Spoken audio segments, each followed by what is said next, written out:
Love and greetings to you. Welcome to our channel. This is the Marriage Foundation channel. I'm Paul Friedman. I'm the founder. And when you come to this channel, you're coming to get information that you literally cannot get anywhere else. I used to be a divorce mediator over 22 years ago. I shifted my practice entirely when a couple asked me to help them save their marriage. And I started digging into what marriage is all about. And because I didn't have this background as a psychologist, no offense to my friends who are psychologists, I know you all mean perfectly well. And many of you are starting to take our course so you could become a TMF marriage counselor. But no offense to you, it's just that the information that you had about marriage was wrong, really wrong.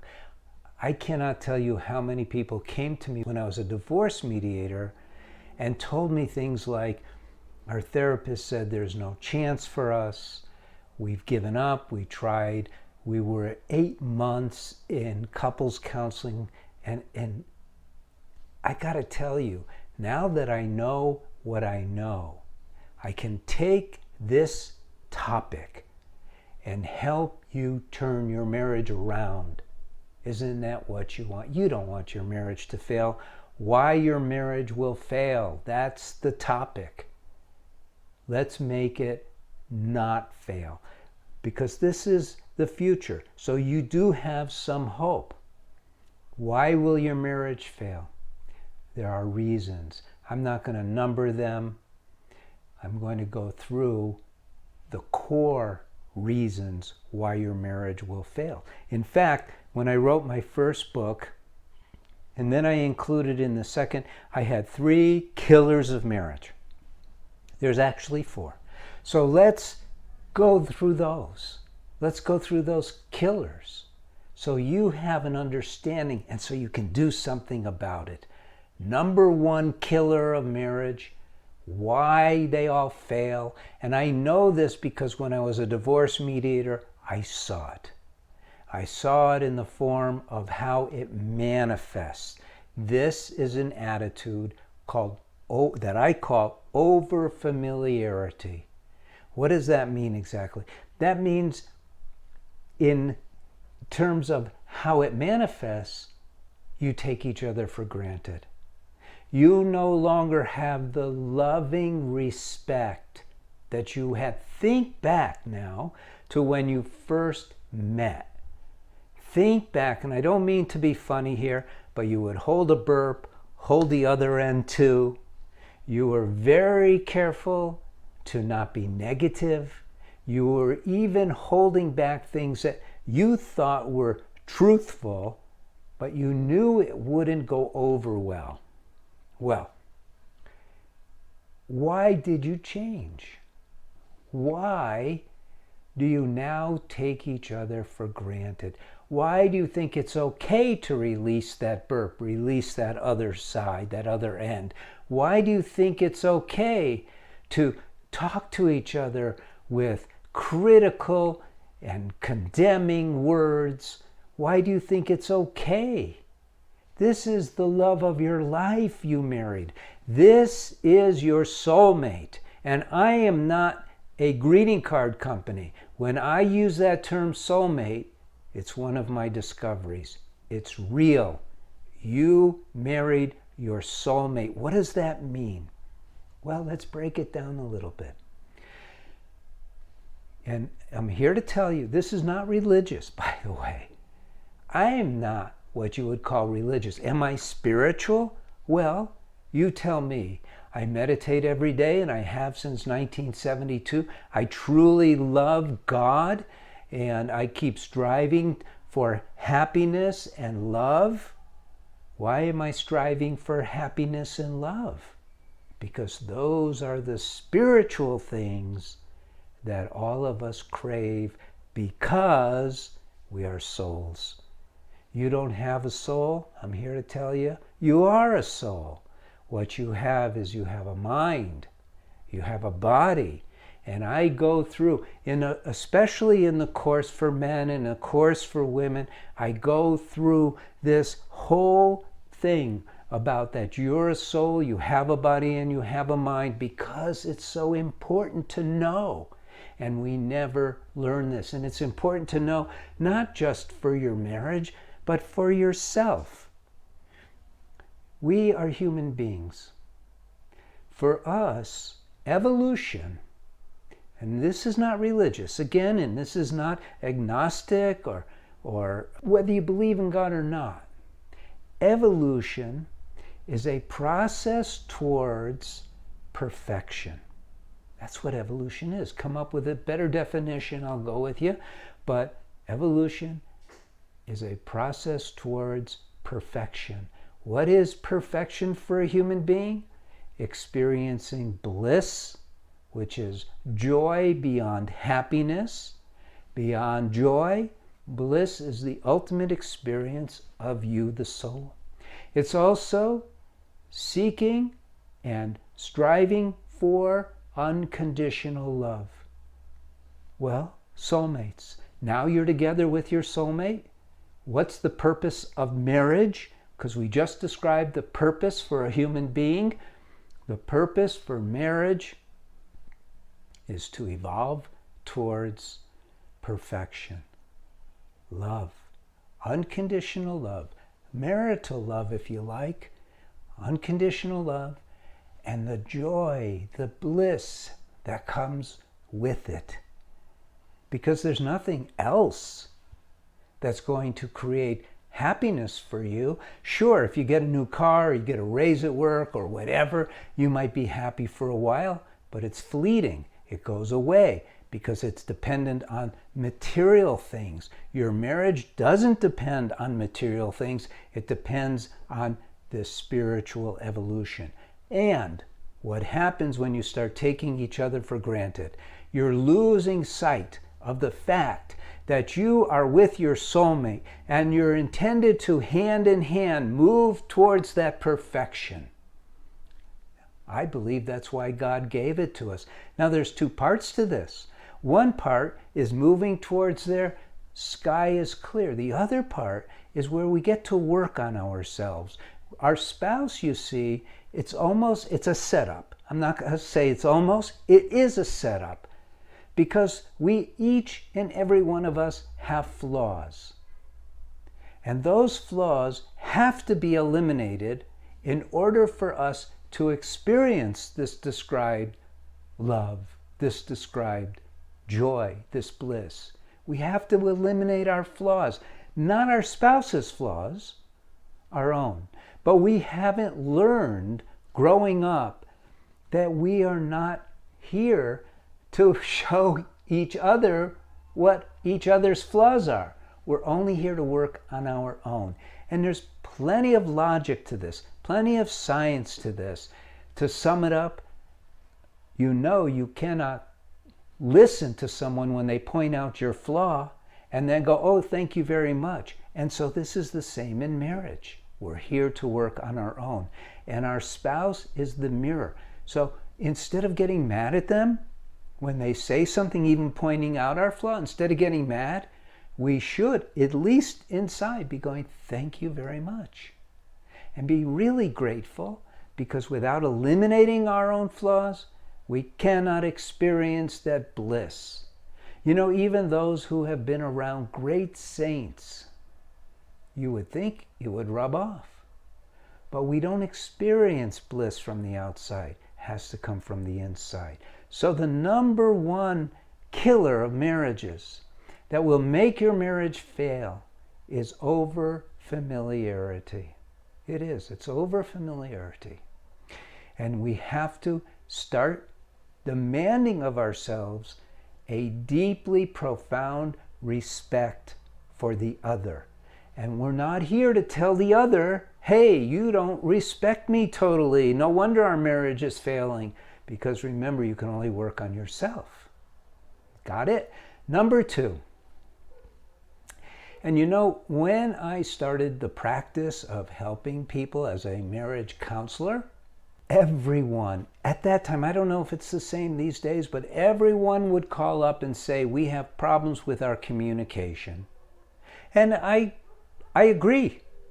Communication is the second killer of marriages. What do you do about it? What do you do about it? You learn how to communicate. Now here's the thing. Here's the thing.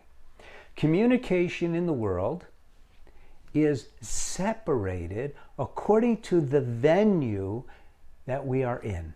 For instance, when you're meeting with the pharmacist, you speak in a particular way.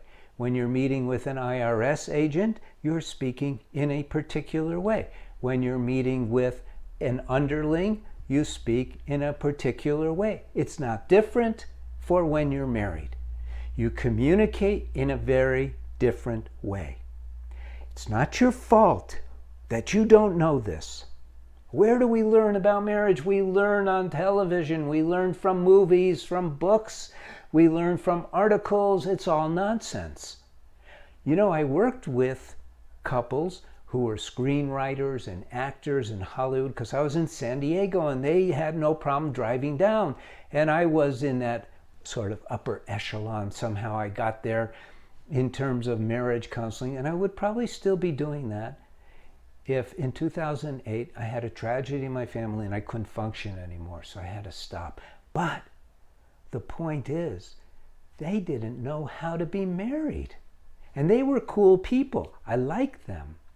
But they didn't know anything about relationships and marriage. I'll give you a great example. Sex. Sex, if you think about it, I'm going to help you along. Rather than if you think about it, I'm going to tell you another way to see sex. Sex is biologically, just biologically, part of nature. Its purpose, according to nature, is to increase the population of a particular species, isn't it? Why? Because the number one purpose for anything that is living is self-preservation. It's just built in. It's just the way it is. And it goes from the tiniest single cell life form to human beings.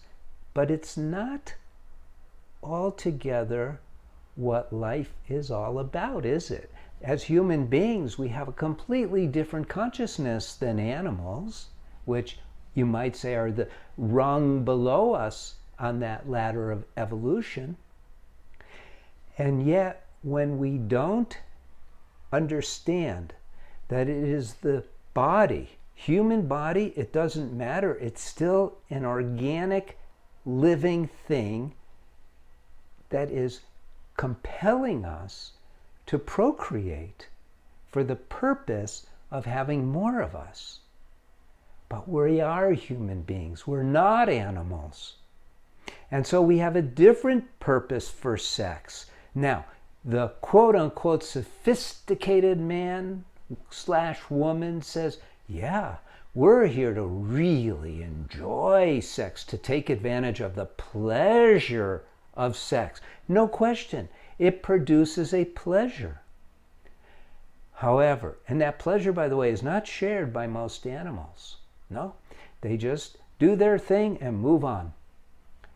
But that pleasure, because man is always seeking happiness, but the deeper happiness, not the temporary fleeting happiness, but we don't connect those dots. So what has happened is mankind has, in his sophisticated way, decided that sex is a recreation within which we are to really enjoy, really learn to pleasure each other.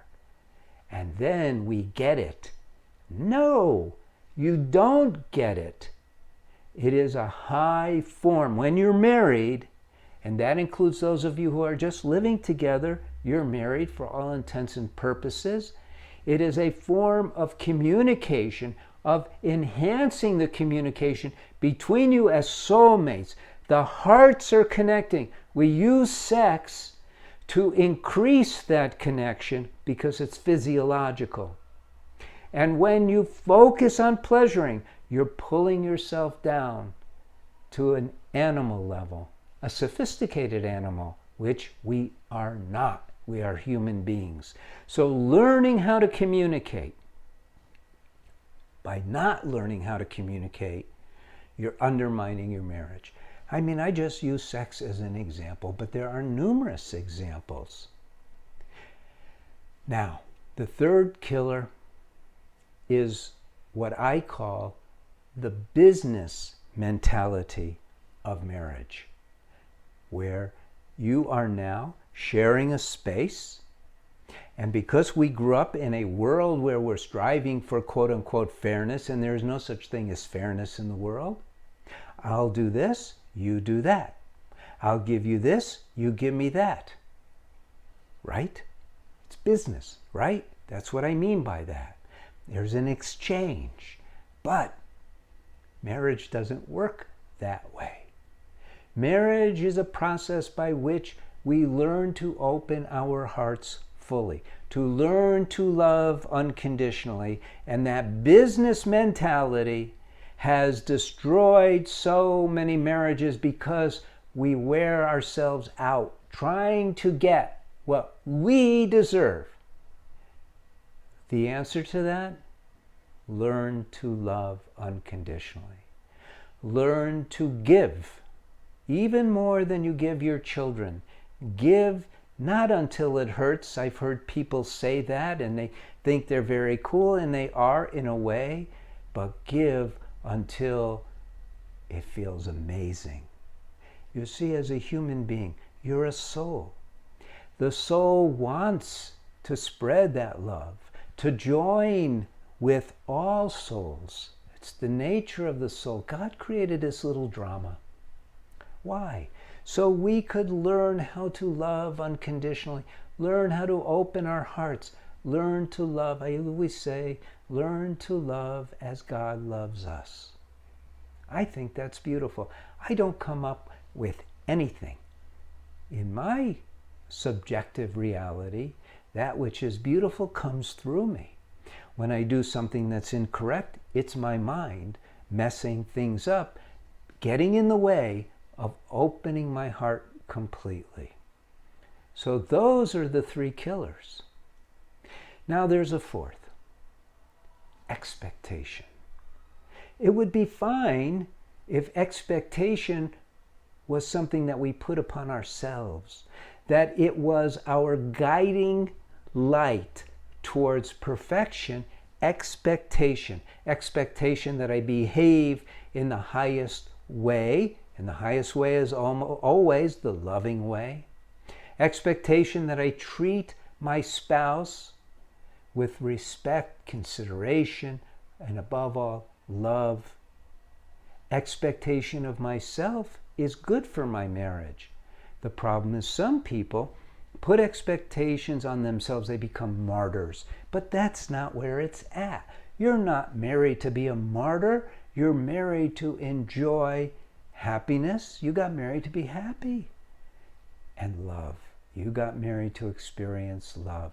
And at the Marriage Foundation, that's what we're all about. Whether you are using our free offerings like these videos, our articles, or whether you are buying the very inexpensive books that give you an overview of marriage in a way that will help you, or whether you are getting the course for men or the course for women because your marriage is in trouble and you need to get a step-by-step process for pulling it out first, getting to level, and then expanding into what marriage is all about. I hope you have gotten something out of this video. I hope you got a lot out of this video. Please leave a comment if you wish. Please leave a like if you wish. Please stay in touch with us. You know, if you go to our website, you could get on our mailing list and get articles that will benefit you. It's a long process. Fixing your marriage, increasing the happiness of marriage is not a, okay, got it, I'm on this kind of thing. It's a process of learning how to master your mind, learning how to open your heart. You got to learn. Learn and apply. Learn and apply. I'm Paul Friedman. I'm the founder of the Marriage Foundation. I really appreciate seeing you. Please visit again. God bless you, and take care.